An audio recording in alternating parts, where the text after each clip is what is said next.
Films in Focus with David Sterritt is underwritten by The Movie House, your destination for first-run Hollywood and independent movies, and a digital portal to the Met Opera, National Theater Live, and special events worldwide in Millerton, New York, and on the web, themoviehouse.net. David Sterritt is the editor-in-chief of the Quarterly Review of Film and Video, contributing writer at Cineast, film professor at the Maryland Institute College of Art, Robin Hood Radio's very own critic. We have no idea what we would do without him. He joins us weekly. The films, Honeyland, Them That Follow, and The Nightingale. That's an automatic sentence right there. It sort of already is. Yep. And as for what you would do without me, you would probably not go to so many movies and you would probably go to better movies. But no, you would go to worse movies because you wouldn't have my infallible advice. Yeah, here's the thing about your infallible advice. Sorry to interject, but I just heard clown reviewer trying to let people know what they thought because they thought it. And why you are invaluable to us is you tell us what the film is and then what you think about it based on the 4,362 films that you've seen. Well, I'll tell you, the question occasionally comes up over the life of a critic. Who gives you the right to say all these opinions? Nobody gives me the right. I just have it, and we all have it, and all I am giving is my opinion. But the most important thing is I hope I impart some information about the movie along the way. I have often said, this is kind of my philosophy of being a movie reviewer, my opinion of it should be maybe the least important part. The most important part should be what you find out about the movie, so that at the end of what I have to say, you might say, I can tell he didn't like it, but I think I would. Or, I can tell he really liked that, but I can tell I wouldn't. And you have that feeling a lot, Jill, I think. That is true. I like something, but you know you wouldn't like it. I'm not going. I will say at the end, it's like, yeah, that's great. I'm going to not go see that. But that I just happen to subscribe to that version of criticism because the point is to say, hey, this is XYZ, and hopefully I've made it interesting enough for you to either decide to see it or not, because you've got other things to do with your time if not. Well, that is exactly the right idea. Everybody has other things to do with their time, except me. All I have to do with my time is go to movies and talk about them. Well, that's not exactly true. But maybe I should start talking about these movies so that eventually we're done with this little segment. And I would like to talk about 3 movies today. The first one is called Honeyland, and it's a documentary. But it's a documentary that is so basically well-shaped and develops such a kind of dramatic momentum that it almost seems like a fiction film at times. Some parts of it are almost hard to believe, but it is all really, really true. And that doesn't mean that it's a movie where all kinds of things happen, because it's not. It's a very slowly unfolding film. But it takes place in a part of the world that most of us are not likely to spend a lot of time in, and it deals with a way of life which most of us are likely never to really experience. The movie takes place in what is now called either the Republic of Macedonia or North Macedonia. And the main people in the movie, again, it's a documentary, are Turkish speakers. And it deals with a woman who is a beekeeper. That is where the title Honeyland comes from. She is a beekeeper, and we see a whole lot of her keeping her bees. She's an old woman. She's not actually an old woman. She's a middle-aged woman. She seems kind of old because she lives a very rough way of life. But there is a really old woman in the story who is her mother, who lives with her. And her name is Hatice, and her mother is Nafize, who lives with her. And she is really, really old and in pretty bad health. And we see Hatice not only taking care of her bees, but also taking care of her mother. And again, we just get a really, really vivid documentary picture of what it's like to live this sort of life in this part of the world. And the big drama, it's not a big drama, but the drama of the movie kind of begins when some new people move in right nearby, another beekeeper, a family, and they live in a trailer. Hatice lives in sort of a hut. But these people live in a trailer. They're a little bit more modern, a little bit more up to date. And the head of this household, whose name is Hussein, and he has a wife and children. And their big plan is to now live in this area and to not only keep bees, but also to keep cattle, to herd cows. So they have a little more diversified operation. And what gradually happens is, even though the relations between the long-standing residents, Hatice and her mother, and these newcomers, the relations start out good, but pretty soon they kind of start to go downhill when it turns out that this new guy, this newcomer to the area, Hossein, is kind of a bull in a china shop, so to speak, and he causes some trouble, and he is definitely a competitor with Hatice. And again, relations sort of go downhill, and a couple of pretty dramatic things happen over the course of the movie. The filmmakers, and I haven't given their names, but it was made by a couple of filmmakers named Tamara Kotevska and Lyudmyr Stefanov. They spent years, literally years, in this area, and they shot hundreds of hours of material, which were then edited into this film, which is really less than an hour and a half long. And again, if you want to just feel like you have spent some time in this particular part of the world, North Macedonia, and seen a way of life in great detail, which you probably have not seen before, then this is a really good movie to see. There are so many documentaries nowadays, many more than used to be in older times, that get shown because there are so many, first of all, on the internet and on the various cable TV outlets and streaming outlets and so forth, but also in movie theaters. I saw this one in a movie theater. And it's wonderful that these documentaries are out there and competing with all the Hollywood blockbusters. And Honeyland is the kind of film, I don't find it's a great film. The material could have been made a little bit more sort of continually interesting to watch, but it is so vivid, and you feel that you get to know these people, and it's just a very, very interesting, worthwhile film, and I'm just glad that it is out there. Honeyland, I really do recommend it. Second film for today, our second two films are both, not only are they fiction films, but they are both harrowing fiction films in very different ways. I want to touch briefly on Them That Follow, which is, it's been out a little while. It's made by, again, a couple of people, Britt Poulton and Dan Madison Savage. And it is a movie about a religious community in Appalachia. I should call it a community, but it's a bunch of families who live in an area, and many of them subscribe to the same religion. And they are snake handlers. They handle serpents. That is, that they take this particular little mention in the Bible very, very seriously, that God will protect you if you handle serpents, and that is a way of showing your faith in God.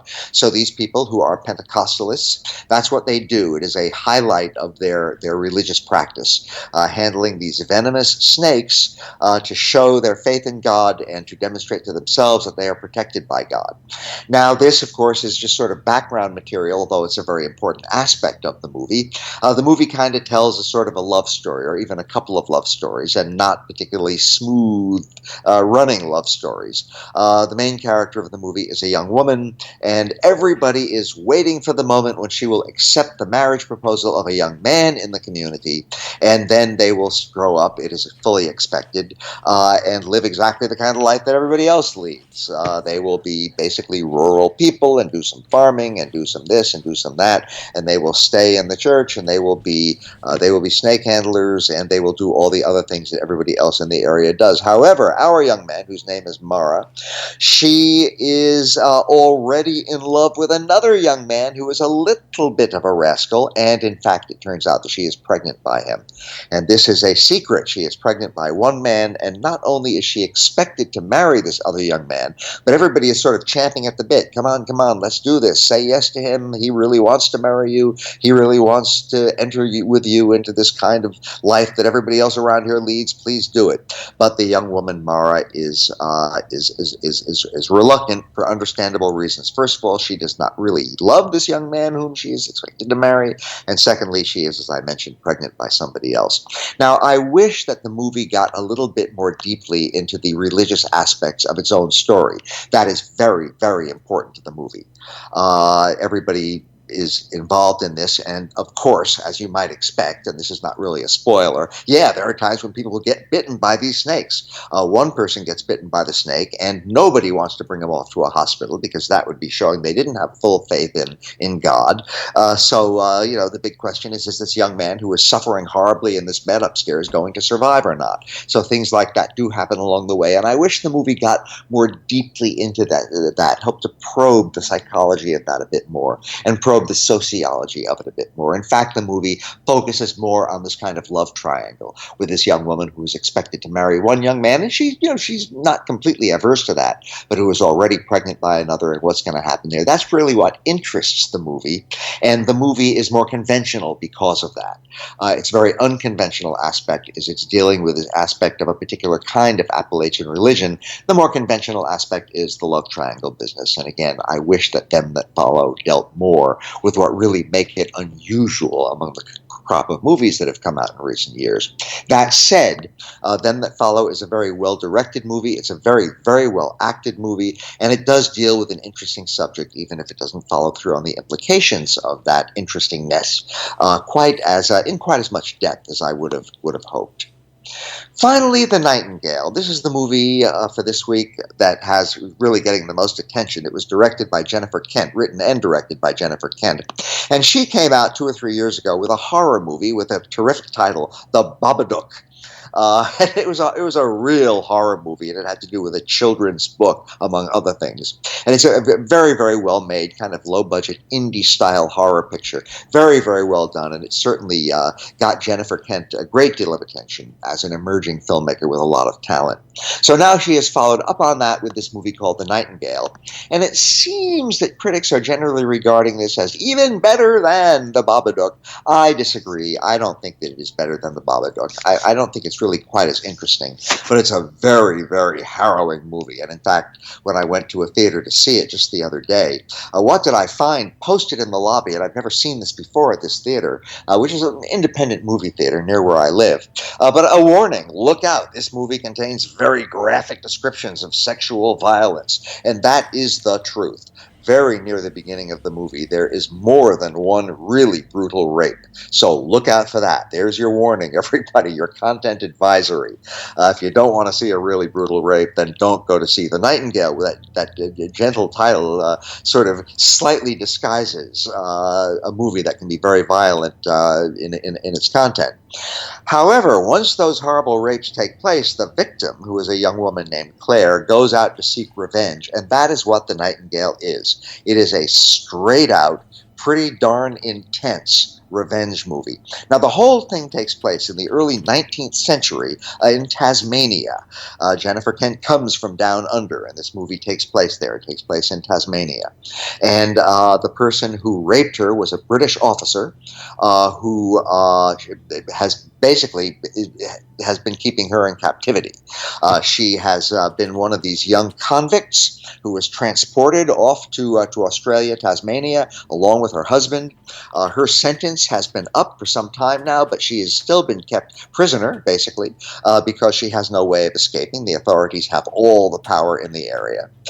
So now she has been raped brutally, and she manages to get away just long enough to set out on this quest for revenge. And what we have her doing is tracking her rapist and his fellow soldiers, because he is a military officer, tracking him through the wilderness with the help of an Aboriginal man whose name is Billy. And Billy is the other main character of the movie. And he is played by an Aboriginal actor named Bekali Ganambar, and it is a sensational performance. I haven't mentioned that Mara is played by Aisling Franciosi, and she also gives an excellent performance. So the bulk of this movie is this long slog and trek and chase through the wilderness of Tasmania, while Claire and her Aboriginal helper, the only person who knows his way around that neck of the woods, they're trekking through wilderness. And again, all this takes place back around the 1820s. With his help, the two of them actually are just sort of slogging and trekking and traipsing through the wilderness while she seeks revenge on this officer who raped her and on the soldiers who are traveling with him. And he, of course, also has a tractor, and they run across various other people along the way. So I got to emphasize, this is not a horror movie. If anything, it's kind of a thriller, but what it really is a revenge drama. It's sort of a more modestly budgeted, more modestly produced Quentin Tarantino Tarantino movie. I say that because it's a revenge thriller set in Tasmania a long time ago. And the acting is very, very good, but I kept hoping that something would develop that was more than just the kind of thrills and chills of this revenge story. Yes, the movie pushes all the right buttons. You really want this young woman to get her revenge. You really want her to triumph over these awful people, this awful person, but also the others with them, some of whom are also awful, who have wronged her in such a desperate way. So in that sense, the movie kind of gets your adrenaline pumping. But and it's very well done. Your adrenaline gets effectively pumped. But I kept wishing there were more to the movie than this. Ultimately, it really is a story that just sort of stirs up, in a way, our best instincts because we are rooting for the underdog here, but in a way, our worst instincts because we're hoping that she will ultimately get the kind of horrible revenge that will properly pay back these people for the horrible things they did to her, and it never quite rises above that level. So The Nightingale, I think, is a good movie of its kind, but in a way, it's a missed opportunity. It could have been something more than just the kind of bloodthirsty revenge thriller that it turns out to be. And so that is my not, I hope, too bloodthirsty story this week, Jill.